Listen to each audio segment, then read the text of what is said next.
Today we're talking wine, not about drinking wine, but about how to display your wine at home. Moore's DIY guy Eric G is here to show us how you can build a wine rack that's both functional and fun.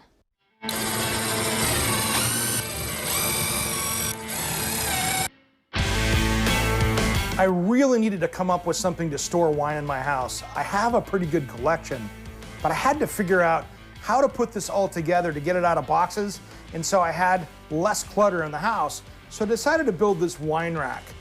Now, one of the keys with building a wine rack is putting it in a place that's going to be convenient for you, and of course, it's got to look good too. I came up with this system here on this wall because I wanted something that was going to make a statement in my dining room, as well as have something to easy access. Now, this is actually very simple to build. What I wanted to do is backlight it, so I used LED lighting, a tape light around the perimeter, so I could control it with my phone, and we'll take a look at that in a minute. But the fun part with this is that I wanted to make it look like it was floating on the wall, and it's actually really simple. All I did is put some 1x2s of hard rock maple across here, because guess what? This holds a lot of weight. I fastened those into the studs and then hung this on top of it. The cool thing is that each one of these little bolts go back through this almost another inch. So they go through this board, the studs, and back into the wall. So I've got a really good system. I could probably haul my truck off with this thing. That's how strong this is.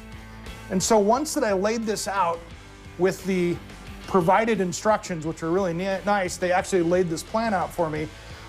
This is the plan by VintageView. These guys did a great job of this, and now I've got these posts to be able to hold these wine bottles. And then all you're doing is assembling them. You're really going through, and they're threaded, and you just have to assemble them back in together. Now, one thing that you can do with this is they do make a kit that you can actually mount it to the drywall. But with that, I couldn't do the backlighting, so I decided to go with these wood-style installation kits. If I just wanted to put it on the drywall, there would have been an easy way to do it, and you actually go through and it actually grabs the drywall. For me, I wanted something a little more heavy-duty, because I have a pretty decent small-sized wine collection. Now, I set this up into my smart home system so I have control of this light back here, because it's kind of fun to be able to have control of it, right? So now I can change the color temperature, which is kind of how yellow or blue this white light is.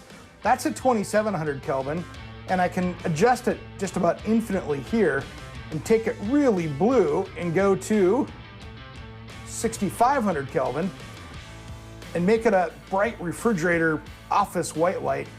I kind of like it more in this 3000 range here.